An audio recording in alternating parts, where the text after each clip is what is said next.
I want to ask your father about a mugging incident." "Mugging? My father?" "Yes. Your father is suspected of mugging. Is he at home now?" "Yes, he is here. Do you want to see him?"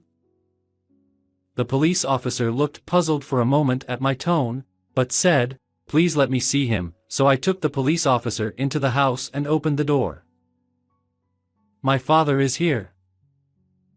The police officer was stunned to see my father there. "This was a few months ago. My name is James. I'm a fourth-year university student. I've decided to work for a major company, but there's still something I'm undecided about. Whether or not to take over my father's company. My father is the president of a small factory. When I was young, I wanted to take over the factory and become a president like my father, but that feeling disappeared when I entered my rebellious phase. I began to feel embarrassed by my father, who was always covered in oil stains in his work clothes. That feeling remained unchanged even after I became a teenager and even now, somewhere in my heart.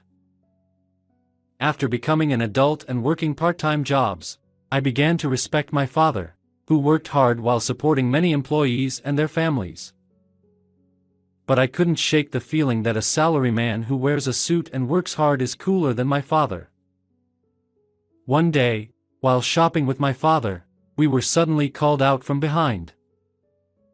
"James." My father and I turned around together. There was a man of the same age as my father. "Jack. Long time no see."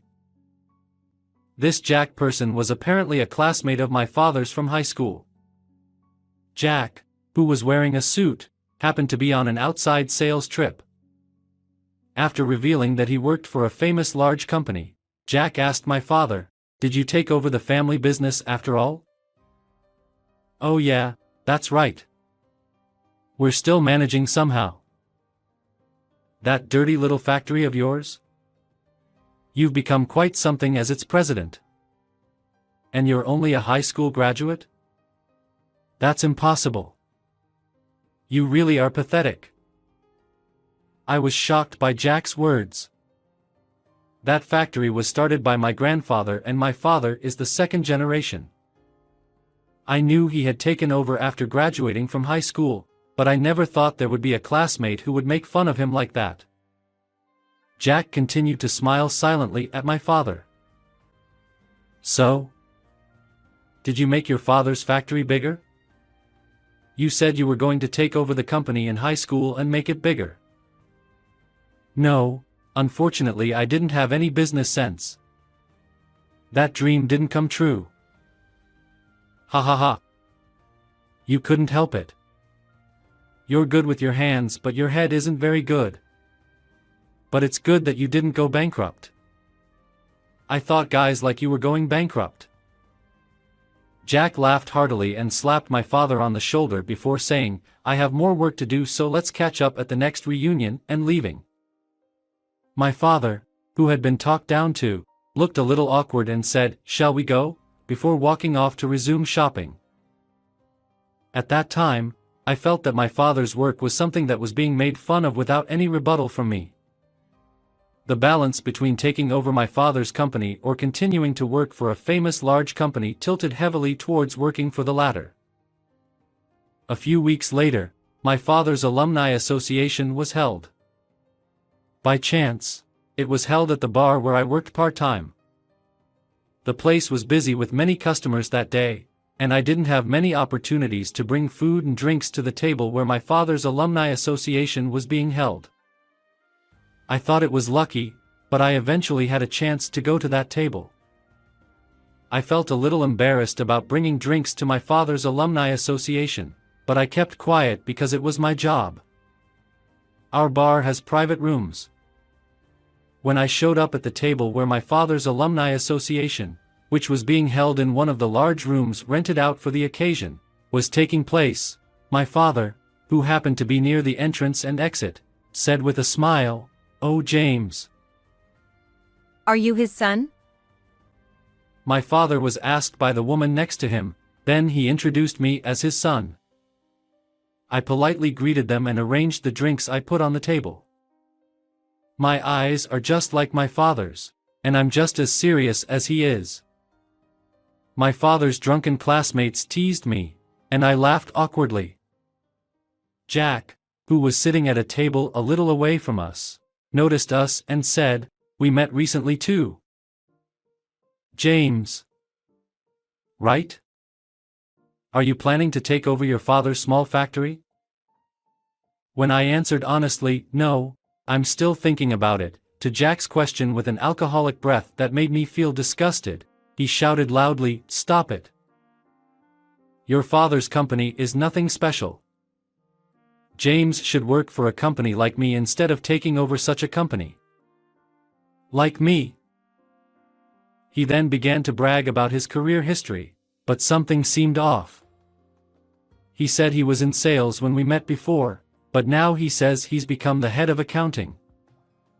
I felt something was wrong but kept quiet because it could be troublesome if I pointed it out. However, my father's mouth became lighter because he was drunk. "Has your department changed since we last met?" "It hasn't been that long since we last met, a few weeks ago." "Was it an urgent transfer? Did sales not suit you?" Jack's mouth, which had been talking so much, stopped when he heard my father's words. Jack looked flustered and nodded his head saying, "Yes. That's right. Sales wasn't for me.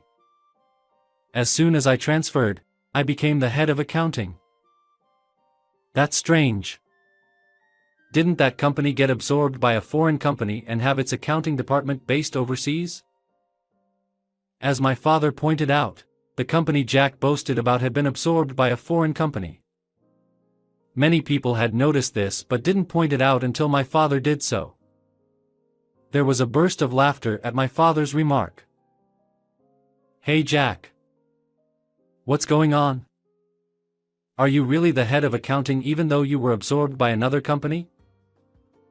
"Shut up. Can't you see I'm at this party?"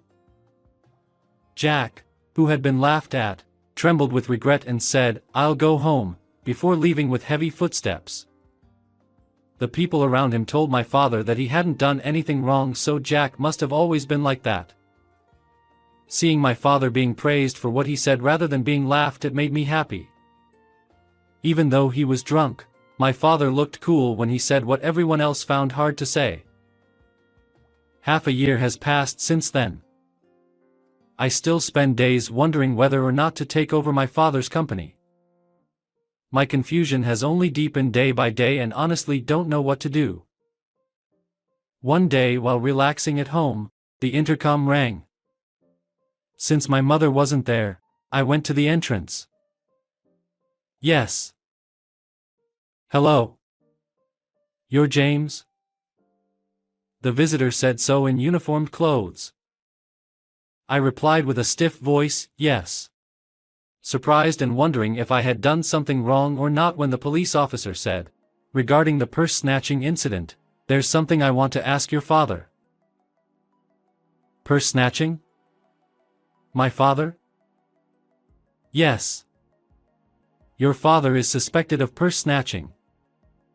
Is your father at home now?" "Yes, he's here, but do you want to see him?"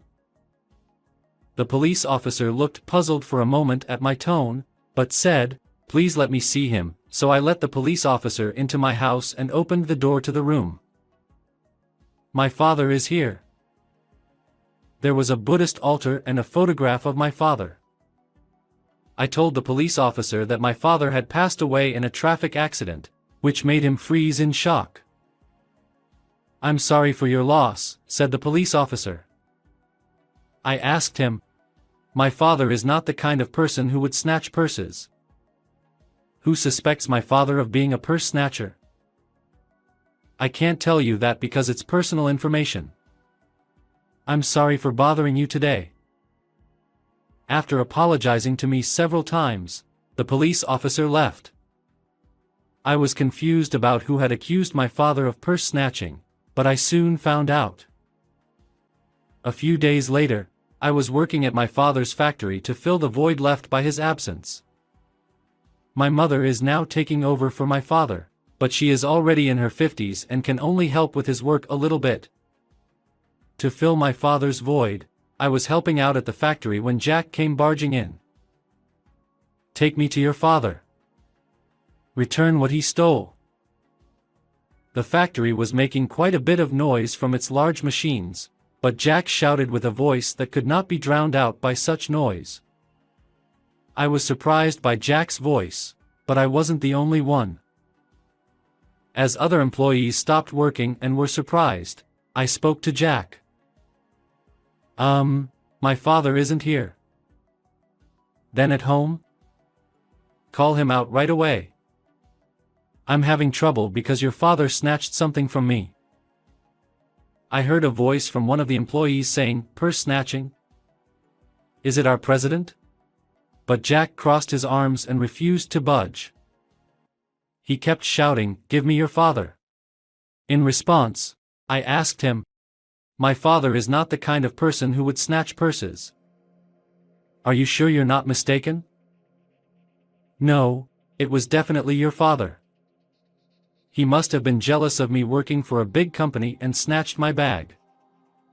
Fortunately, I didn't have my wallet or anything with me at that time, but it's unforgivable that he snatched something in the first place. The police are useless, so I came here myself to talk to him." "When did this happen exactly?" "That was, about 2 weeks ago." When Jack answered decisively after hesitating for a moment, the employees began to stir. I guess they were confused by the commotion. When I asked Jack again if it was really 2 weeks ago, he got angry with me for being persistent. He started shouting loudly.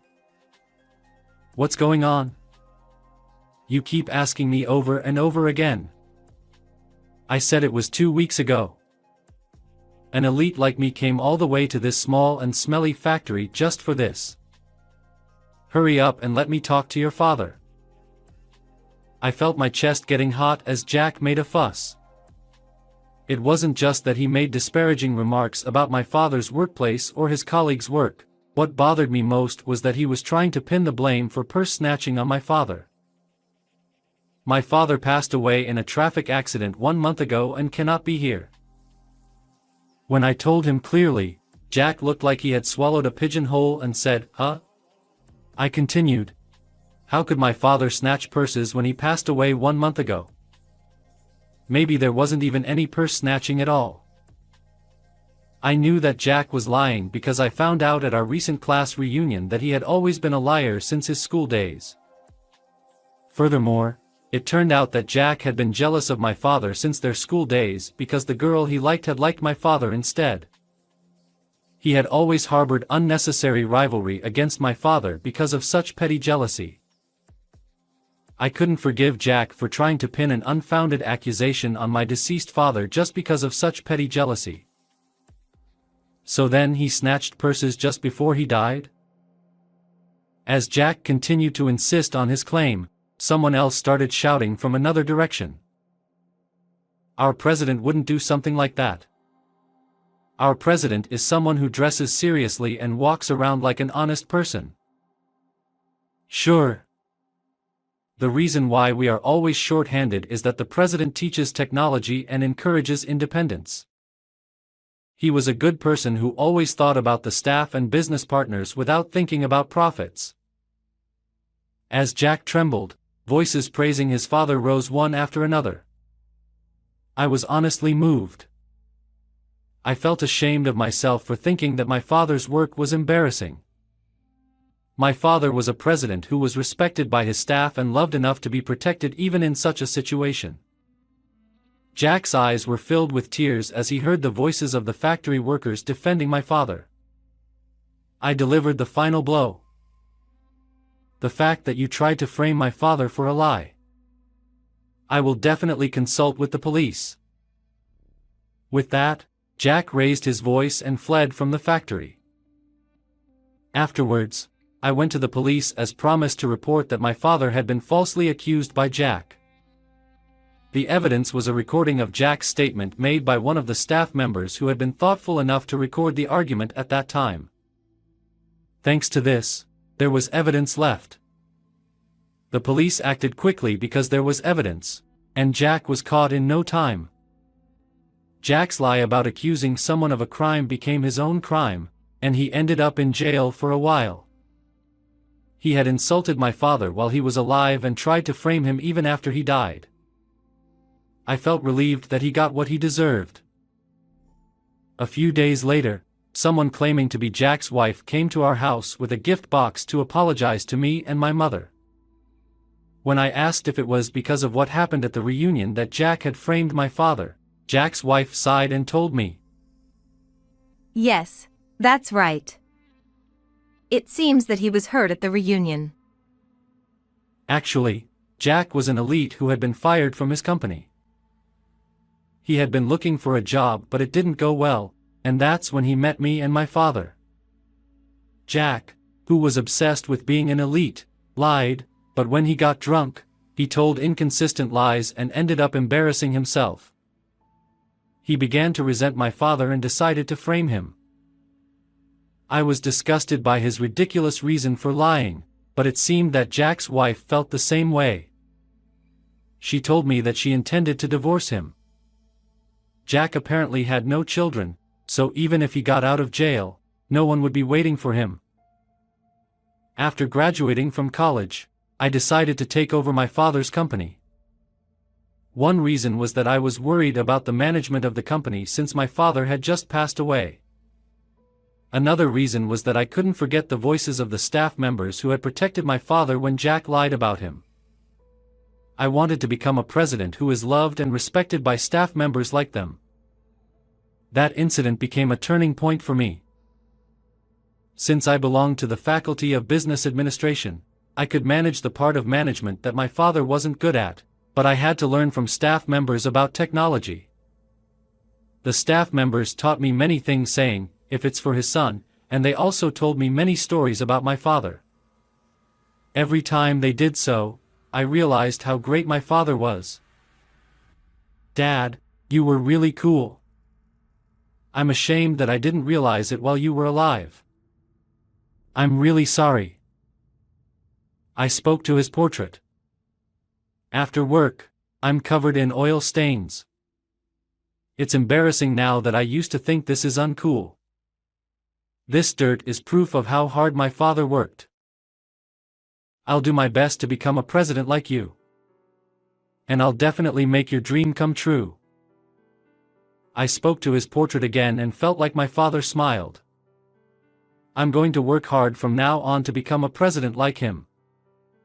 I want to fulfill my father's dream of expanding the town factory that has been passed down since my grandfather's generation."